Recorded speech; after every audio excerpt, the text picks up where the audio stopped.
Hello everyone, Arias মম চ্যানেলে সকলকে স্বাগত। আজকে আর রান্না নয়, আজকে আমরা একটু বেরু করতে বেরিয়েছি।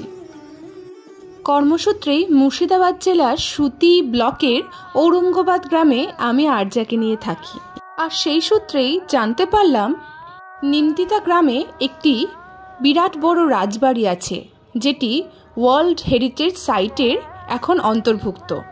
সাথে সাথে গবেষণা করে একটু জানতে পারলাম বিখ্যাত লেখক তারাশঙ্কর বন্দ্যোপাধ্যায়ের জলসাঘর গল্পটি অবলম্বনে বিখ্যাত পরিচালক সত্যজিৎ রায়ের জলসাঘর সিনেমাটি এখানেই শুটিং হয়েছিল। ওই যে দূরে দেখতে পাওয়া যাচ্ছে বাংলাদেশ, এর মাঝখানে বয়ে যাচ্ছে গঙ্গা নদী। ঐতিহ্যপূর্ণ জমিদার বিশ্বম্ভর রায়ের চরিত্রে ছবি বিশ্বাস যেন অসাধারণভাবে অভিনয়টি ফুটিয়ে তুলেছিলেন। আজ সেই রাজবাড়ি ধ্বংসাবশেষে রূপান্তরিত। এখন এটি সেন্ট্রাল ফোর্সের আন্ডারে চলে গেছে। এখানে ঢোকা খুবই কষ্টকর, অনেক পারমিশন লাগে।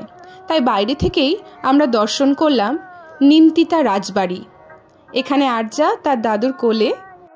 আরজা ঘুরে ঘুরে দাদুর সাথে দেখছে এ কোথায় চলে এলাম, এ কত বড় প্রাসাদ। এখানে আরজা ও আরজা দাদুর সাথে একটু কথোপকথন করে আমরা এগিয়ে গেলাম ভারত ও বাংলাদেশ বর্ডারের দিকে, যেখানে আমরা দেখতে পাবো প্রতিটা নৌকাতে ইন্ডিয়ার পতাকা এবং বাংলাদেশের নৌকাতে বাংলাদেশের পতাকা। এখানে মাছ ধরতে গেলে আধার কার্ড জমা রেখে মাছ ধরতে নামতে হয়। খুবই রেস্ট্রিক্টেড এলাকা। যদিও আস্তে আস্তে আমাদের সন্ধে হয়ে গেছিল, তাই মাছ ধরা দেখা, টাটকা ইলিশ, টাটকা মাছ, গঙ্গার মাছ দেখা, সেটি আমাদের এবার আর কপালে জুটল না। তাই আমরা এমনিই এগিয়ে গেলাম। কর্মক্ষেত্রের এত কাছে যে এত সুন্দর একটি দর্শনীয় স্থান আছে, যেটা আমি ভাবতেও পারিনি।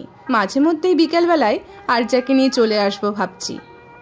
এই মুক্ত আকাশের তলায় সূর্য এখন অস্তাগত, তাই বাড়ি ফেরার পালা।